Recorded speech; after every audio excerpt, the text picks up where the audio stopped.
10 kilometre radius में अगर आपने बौद्ध धर्म को पहले अपनाया, अपने घर में बौद्ध धर्म को लेकर आए, तो सबसे पहले तो परम पूज्य बाबा साहब डॉक्टर भीमराव अंबेडकर का जो अपमान जिस संस्कृति ने किया, आप उसको बदला लेने में कामयाब हो जाएंगे।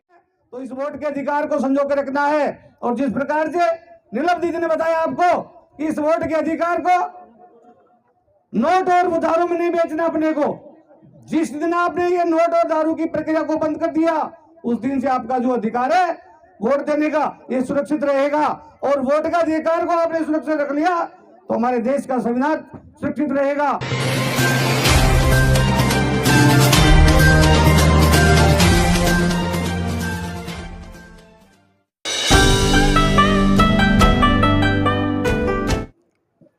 साथियों, एक कार्य जो है अभी राजतन जी ने आपको दिया है कि जहां मूर्ति लगी है उसके 10 किलोमीटर के रेडियस में आपको IAS, IPS और डॉक्टर पैदा करने हैं। एक ड्यूटी आपको जो है डॉक्टर भीमराव अंबेडकर ने सन 1935 को भी दी थी। परम पूज्य बाबा साहब डॉक्टर अंबेडकर ने सन 1935 को येवला की भूमि से कहा था, घोषणा की थी कि मैं हिंदू पैदा हुआ, यह मेरे बस की बात नहीं थी, लेकिन मैं हिंदू मरूंगा नहीं। ये कोई छोटी मोटी घोषणा नहीं थी, बहुत महत्वपूर्ण घोषणा थी। और इस घोषणा को हमारा समाज नहीं समझ पाया, इसीलिए आज देश में हिंदू राष्ट्र बनाने की मांग उठ रही है। ये हिंदू राष्ट्र बनाने वाले कौन लोग हैं, कितने लोग हैं?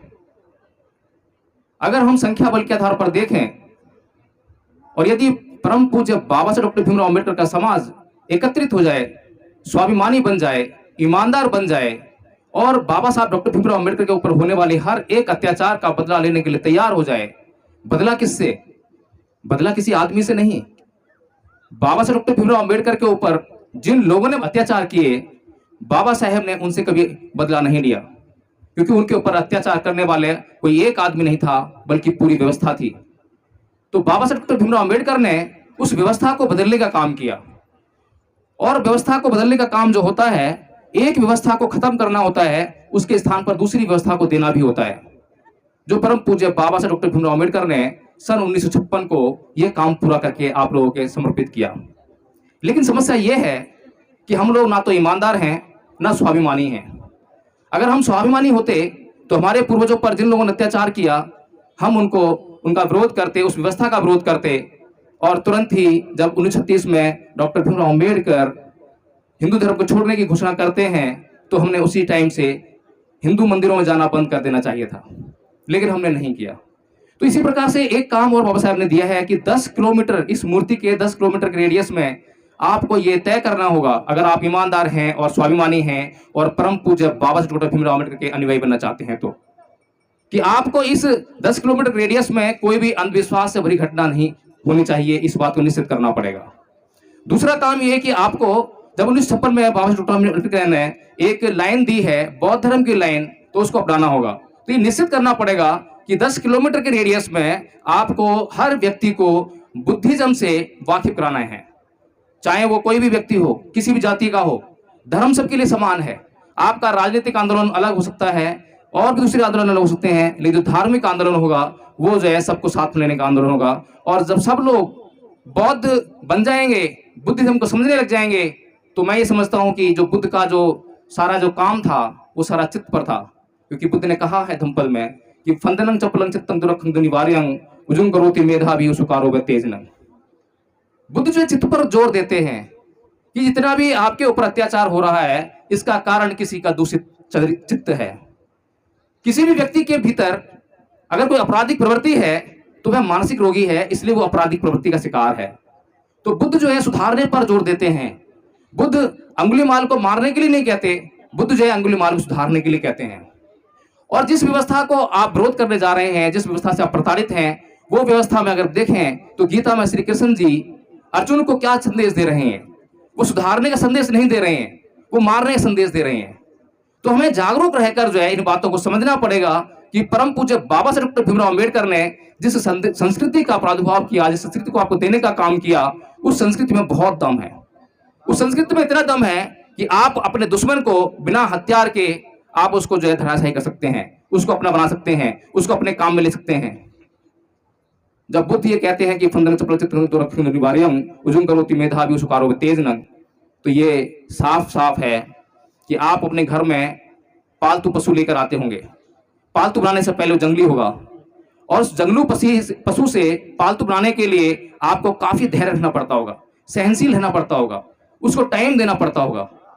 इसी प्रकार से हमारे भीतर नाना प्रकार के विकार उत्पन्न हुए हैं। हम नाना प्रकार के रोगों से ग्रसित हैं, लेकिन हम अपने आप को टाइम नहीं दे रहे हैं। दूसरा जो व्यक्ति है जो आप पे अत्याचार कर रहा है वो भी मानसिक रोगों से ग्रसित है, उसके चित्त को भी सुधारना है, लेकिन हम उस तरफ काम नहीं कर रहे हैं। तो अगर इस 10 किलोमीटर रेडियस में अगर आपने बौद्ध धर्म को पहले अपनाया, अपने घर में बौद्ध धर्म को लेकर आए, तो सबसे पहले तो परम पूज्य बाबा साहब डॉक्टर भीमराव अम्बेडकर का जो अपमान जिस संस्कृति ने किया, आप उसको बदला लेने में कामयाब हो जाएंगे। दूसरा, अगर आपने बुद्धिज्म को अपना लिया तो आप एक बात जरूर निश्चित करेंगे कि जब आप अपने चित्त में सुधार कर लेंगे, धैर्यवान हो जाएंगे, सहनशील हो जाएंगे, अधिष्ठान वाले हो जाएंगे, तो निश्चित तौर पर आपके इस मूर्ति के 10 किलोमीटर रेडियस से IAS और IPS और डॉक्टर वकील जरूर बनेंगे। तो बाबा साहब डॉक्टर भीमराव अम्बेडकर कोई भी काम यूं ही नहीं करते थे। बोलने के लिए बहुत कुछ था, बहुत बताने के लिए था, लेकिन मेरी तबीयत भी खराब है, इसलिए मैं ज्यादा बातें नहीं करूंगा। और ग्रीस जी ने इतना महत्वपूर्ण काम आप सभी लोगों के सहयोग से किया है, तो मैं चाहूंगा कि इसी तरह से ग्रीस जी का आप जो है सहयोग करते रहें, और आगे जो है जितने भी काम बाबा साहेब डॉक्टर भीमराव अम्बेडकर ने हमारे समाज को दिए हैं, हम उनको जय क्रान्वित करते रहें। जय भीम, नमो बुद्धाय। जय भीम। साथियों, भाषण बहुत लंबा चौड़ा हो सकता है, लेकिन कई लोग क्या है कि हमारे लोगों में कमी भी है। जब तक कार्यक्रम पूरा नहीं होता उससे पहले आधी से ज्यादा संख्या कहने की चली जाती है, क्योंकि काम ज्यादा है ना, आप लोगों को बिजनेसमैन ज्यादा है ना हमारे लोग। कार्यक्रम की जो रूपरेखा है उस कार्यक्रम को पूरा संपूर्ण नहीं होता उससे पहले लोगों के जाने की जल्दी होती है, आने की जल्दी नहीं होती है।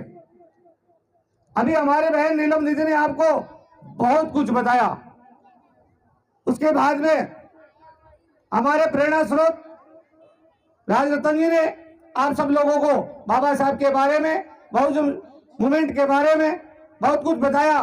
मैं भी आपसे आग्रह करना चाहता हूं कि बाबा साहब ने हमारे को 2 हक अधिकार दिए, और इन दोनों अधिकारों को अगर हमने हमारे जीवन में संजो लिया, उतार लिया, तो मैं ये कहता हूं कि हमारे देश की तो दशा और दिशा तो बदलेगी, लेकिन हमारी समाज की भी दशा और दिशा बदलने में कोई वक्त नहीं लगेगा।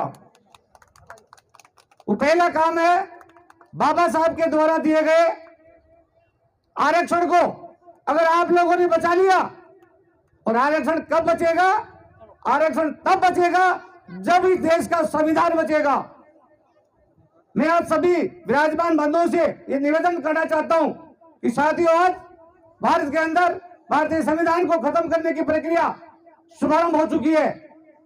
अगर इस प्रक्रिया को हमने इतनी शीघ्र नहीं रोका तो भारत का संविधान खत्म हो जाएगा, और भारत का संविधान खत्म हो जाएगा, आपका वोट का अधिकार खत्म हो जाएगा। और जिस दिन आपके वोट का अधिकार चला गया, उसी दिन जो आपको दूसरा अधिकार दिया बाबा साहब ने, शिक्षा का अधिकार, उस शिक्षा का अधिकार भी खत्म हो जाएगा। अभी राजरतन जी ने कहा मनुस्मृति इस देश का कलंकित ग्रंथ है। उस कलंकित ग्रंथ के अंदर आप लोगों को सभी प्रकार के अधिकारों से वंचित किया गया है। आप संपत्ति नहीं रख सकते, आप शिक्षा नहीं ले सकते, आप धार्मिक ग्रंथ नहीं पढ़ सकते, आपको घूमने फिरने उठने बैठने की आजादी नहीं है, आप अच्छा खा नहीं सकते, अच्छा पहन नहीं सकते, आप उन लोगों की गुलामी करने के लिए पैदा हुए हैं, ऐसा उस ग्रंथ के अंदर लिखा गया। और उस ग्रंथ का नाम है मनुस्मृति। अगर इस देश में मनुस्मृति लागू हो गई तो आप ये कल्पना करेंगे कि वो जमाना वापिस आने वाला है जिस जमाने में हमारे गले में हांडी और पीछे झाड़ू लटका करता था। हांडी क्यों लटकती थी? उस हांडी से कि हमारा जो थूक जमीन पर गिरता था, उस धूप से ये जमीन अपवित्र हो जाती थी। तो उसको अगर आप वापस लाना चाहते हैं तो इस वोट के अधिकार को संजो के रखना है। और जिस प्रकार से नीलम दीदी ने बताया आपको कि इस वोट के अधिकार को नोट और दारू में नहीं बेचना अपने को। जिस दिन आपने ये नोट और दारू की प्रक्रिया को बंद कर दिया, उस दिन से आपका जो अधिकार है वोट देने का ये सुरक्षित रहेगा।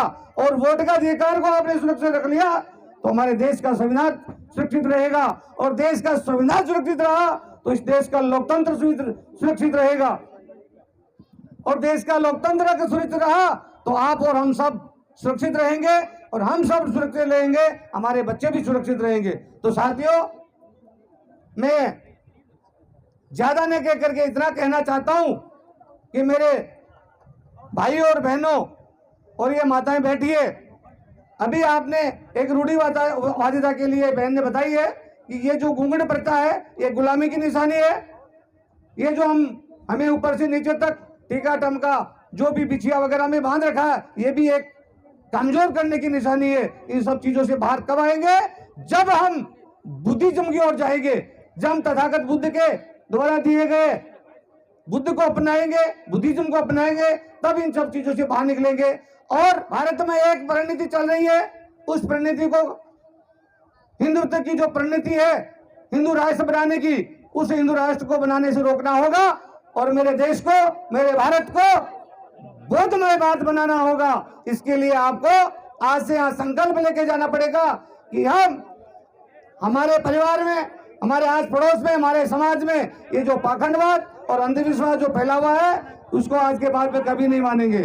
तो मैं मेरे शब्दों को यहाँ विराम देना चाहता हूँ।